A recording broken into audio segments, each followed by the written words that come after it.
Good evening from dark, gloomy Transylvania. Well, this evening, me and my Dracula accent, and disclaimer, I may or may not use the F word a lot, and my speech is very free, so please bear with me.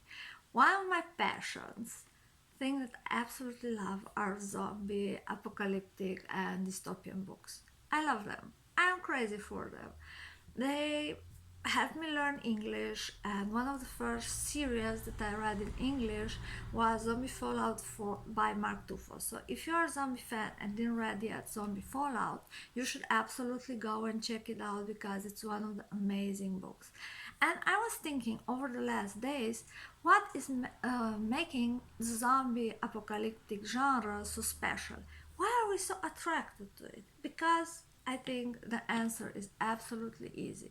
It shows normal people doing amazing, incredible things in extraordinary circumstances where all the odds are against them. And as today, I decided to make a little bit of advertising for myself and for my own book.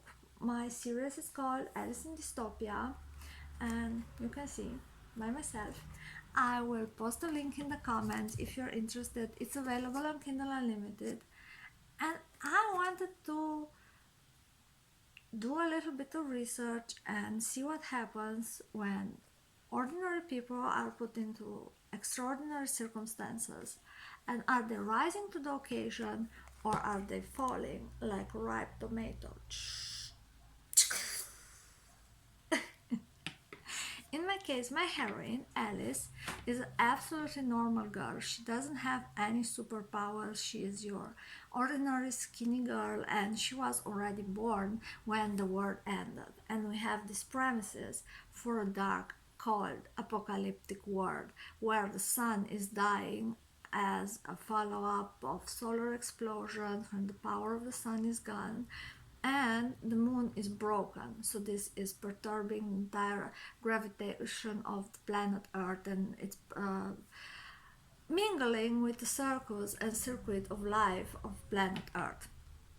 So we have this place, this dystopian place. I went all in. Like, I didn't just brought the plague, I didn't just brought zombies. I said it's the end of the war. There was a huge war. There were diseases. People died. People killed each other. The few that could escape ran in space somewhere far away. And the few survivors left, they are just scrapping by for whatever they can find. So they are living on old cans that they dig up. They are killing mutated rats. We have these huge rats with 4 eyes who are living down there in the sewers, and the few survivors try to catch them and they're eating the meat. People are eating each other. Acts of cannibalism are very usual, like they are just going all in and they are killing someone just for their flesh because they are so hungry and they're afraid they will not make another day without enough food.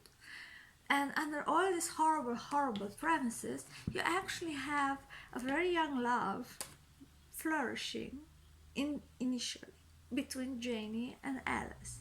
But Alice is pure, she's beautiful, she's warm, and she wants to find beauty in this broken, battered world. While Janey decides that she's a survivor. She wants to be able to protect Alice. She wants to get her away from that camp where they are in. So she's doing a series of very cruel acts.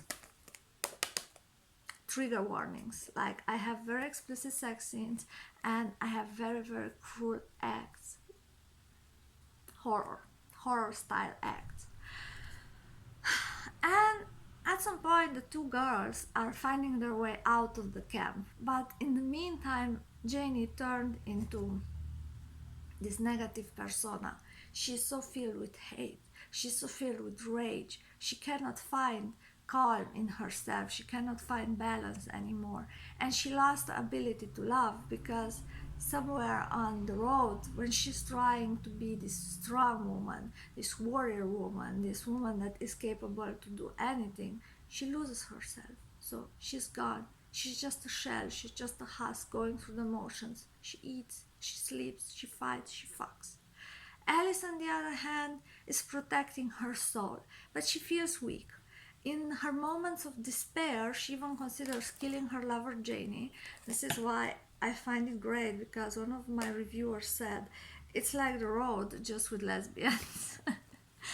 You have this desolated feeling. You don't know exactly what happened with the world, but everything is broken. Like, there's impossible to be fixed ever again.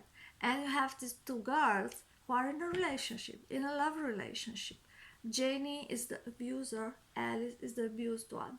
But for Alice, Janey is the lesser evil. So in this atmosphere of darkness, you think those two women have already enough to face. They have other tribes. There's a zombie type living organism that I call the deaders. Their bite is not infecting you, it's not turning you into a zombie, but their bite can rip out flesh and sinew, and without any medical care, imagine like having this festering wound where something bit you, and if there are enough of them, they will just overwhelm you and they will just kill you. So it's not funny. And yes, you have this woman, and then you have a guy. His name is Jonah. And he's not a prince. He's not a hero. He's a very, very sick and tormented soul. And believe me, when you read the story, you will understand. He is no way a knight in shining armor who comes to save anyone. He's fighting his own demons. And more often, he's sure that he's going to lose this fight. But he still makes an attempt to cling to something that's important to his own soul, to his own little light that's there somewhere inside. And the moment when he sees Alice, when he starts seeing her in his visions, and when he also sees her in real life, he is like, oh my God, like, this woman is something special. She has this purity, this warmth about her. And he's falling in love with her. But at the same time, because he killed a crow, and the crows are monsters with magical abilities that are haunting this world and that are showing up out of the blue and killing innocent people, he doesn't know what happens to him, because he feels more and more that he's going to turn into a supernatural monster, but at the same time, he's craving the closeness and the attention and the presence of this young woman that he should actually kill in order to become a crow, a full-blown crow, but he just can't. So he decides to stick around with the two women that he meets by accident. He manages, using his psychic powers and the fact that he can dip into the crow continuum, who are actually magical beings, he finds a way to put himself in their way and be helpful. And they're traveling together to this bunker that Janey's father actually had found somehow. He and his biker gang killed somebody that was important enough to have the coordinates and access codes to the bunker. And he's just lost.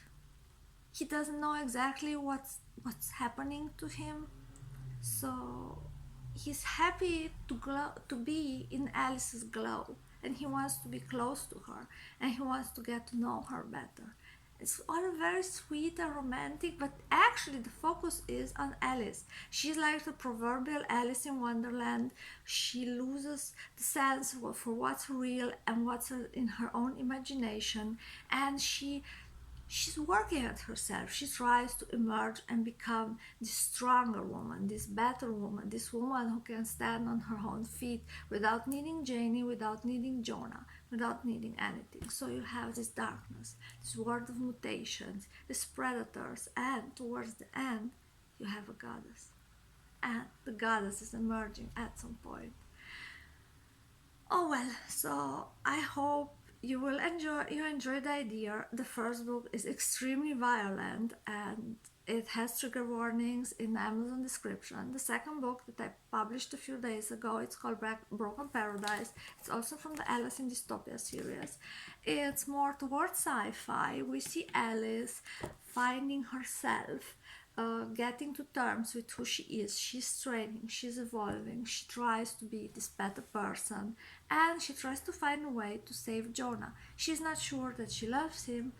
She doubts her feelings because she doesn't have a term of comparison, so it's very difficult for her to know what love is, because the only love that she knows is the abusive love that Janey offered her.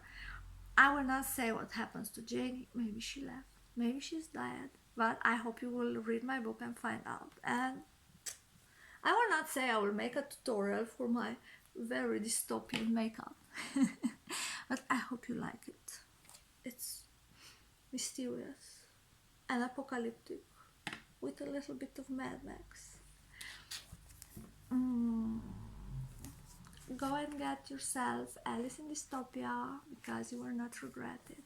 Thanks for hanging out with me, and I hope you're looking forward to more YouTube videos from me.